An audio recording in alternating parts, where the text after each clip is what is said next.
आज तक जितने भी संत महात्मा आए, सब ने यही समझाया कि ये नगरी काल की नगरी है, काल का देश है। हमारा असल घर नहीं है, हमारा असल मुकाम नहीं है। आत्माओं को यहाँ संसार का अनुभव लेने के लिए भेजा और यहाँ विचरने के लिए उन्होंने मन का साथ ले लिया। मन काल का पैदा है, वो नहीं चाहता कि कोई भी जीवात्मा यहाँ से वापस जाए, इसलिए यहाँ के मोह जाल में फंसाए रखता है। दुनिया के साजो समाल सकल पदार्थ, उनसे हमारा मोह उपज जाता है और हम बार बार उसी चक्कर में जन्म लेते हैं और मृत्यु को प्राप्त करते हैं। क्योंकि जहाँ आशा तहाँ वासा, जहाँ हमारा आखिरी श्वास जिसकी ख्वाहिश में निकलेगा, उसी के पास जाके दोबारा जन्म लेना पड़ेगा। ये प्रकृति का नियम है। अगर इच्छा रहित मौत होती है तो दोबारा जन्म नहीं लेना पड़ता। तो आज हम स्वामी जी महाराज की वाणी ले रहे हैं, तो वही समझा रहे हैं हमारे को, मुसाफिर रहना तुम होशियार। हमारे को मुसाफिर कह के बोल रहे हैं, ठगों ने आन बिछाया जाल। मुसाफिर वो होता है जो कुछ अरसे के लिए आया हो, उसको हम यात्री का देते हैं। सराय होती है, जैसे रात बिताई और सुबह के टाइम निकल लिए। अब ये रात हमारी कुछ अरसे के लिए हो सकती है, कुछ सालों के लिए हो सकती है, परंतु हमने ये सराय है खाली करनी पड़ेगी। किराए का मकान है, हमारा इसमें अपना कुछ भी नहीं है। तो मुसाफिर कह रहे हैं, इसलिए कह रहे हैं कि कोई भी नया आदमी होता है उसको समझाना एक फ़र्ज़ होता है। और संत महात्मा यहाँ युगों युगों से आते रहे हैं, वो जीवात्मा को चेताते हैं, जगाते हैं, समझाते हैं कि तुम्हारा असल मुकाम क्या है, तुम कहाँ के रहने वाले हो और यहाँ तुम्हारा कैसे आना हुआ। और वे जाने का, यहाँ से निकलने का रास्ता भी समझाते हैं। जो रूहें यहाँ से निकलना चाहती हैं, जो व्याकुल हैं अपने प्रीतम के प्रति, जो याद करती हैं, वे उनकी आवाज़ को सुनती हैं, बाकी कोई नहीं सुनता। तो इसलिए वे चेता रहे हैं, मुसाफिर रहना तुम होशियार। है भाई, ये तेरा मुकाम नहीं है, तेरे को हम समझा रहे हैं। यहाँ ठगों ने आन बिछाया जाल। ठग कौन है? मन और माया का जो दायरा है वो सब ठग हैं। दरअसल माया ने ये जाल बिछाया हुआ है, ये तेरा मेरा करके जितने भी रिश्तेदार हैं, महाराज जी समझाया करते हैं कि ये सब गर्जों के रिश्ते हैं। गरज पूरी हुई और बेटा बाप को नहीं पहचानता,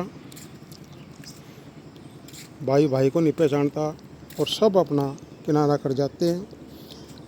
ये बच्चे पैदा हमारे थ्रू होते हैं, परंतु ये पुराने जन्मों के संस्कार होते हैं। किसी ने कुछ लेना है, किसी ने कुछ देना है, तो इसलिए हमारे थ्रू पैदा होते हैं। कुछ जब इनका गरज पूरी हो जाती है, सब अपने रास्ते निकल लेते हैं। तो ये राह है, ये बड़ी कठिन है। दरअसल जीवात्मा यहाँ फंसी हुई है, या कर्मों का भी बंधन है। हम जो कर्म करते हैं उनका भुगतान देने के लिए दोबारा आना पड़ता है। और अगर हमने यहाँ आकर के धन दौलत इकट्ठी कर ली, महल हवेली, हमारे गाड़ी घोड़े हैं, तो यहीं के लिए है, हमारे साथ नहीं जाएंगे, ये बांधने के लिए हैं। ये सब चीज़ें यहाँ का एक बंधन है। ये बंधन कैसे कटेगा? इसलिए संत महात्मा कहते हैं, अकेले मत जाना इस राह, गुरु बिन नहीं होगा निर्वाह। ये संत सतगुरु होते हैं, वो जीव को एक युक्ति बता देते हैं कि अपने घर कैसे वापस जाना है। वो युक्ति क्या है? वो शब्द है, वो नाम है। जब जीव किसी पूर्ण संत महात्मा के शब्द मार्गी सतगुरु की शरण में आ जाता है, तो उस नाम का भेद बता देते हैं कि हमने उसको कैसे प्रकट करना है। तो इसलिए कह रहे हैं, बगैर सतगुरु तो यहाँ से कोई निकल नहीं सकता। सब यहीं गोते खा रहे हैं। पता नहीं कितने जन्मों से हम भटके हुए हैं कि जब तक, इसलिए कहते हैं स्वामीनाथ महाराज अपनी वाणी में लिखते हैं, सतगुरु खोजोरी प्यारी जगत में दुर्लभ रतन यही। भाई गुरु तो बहुत बैठे हैं, नुकुड़ नुकुड़ पे गुरु हैं, परंतु जो संत सतगुरु है जिसने अपने अंदर शब्द को प्रकट कर लिया वो गुरु पूरा है। उन चरणन की हो जा अधूरा। अगर ऐसा कोई शब्द मार्गी सतगुरु मिल जाता है तो उनकी चरण शरण ले लो और हमारा पार उतारा हो जाएगा।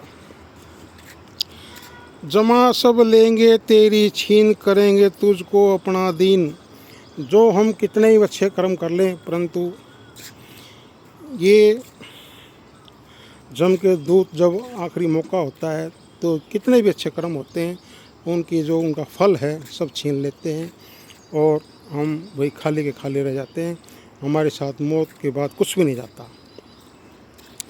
मौत के बाद जाता केवल नाम की कमाई, शब्द की कमाई।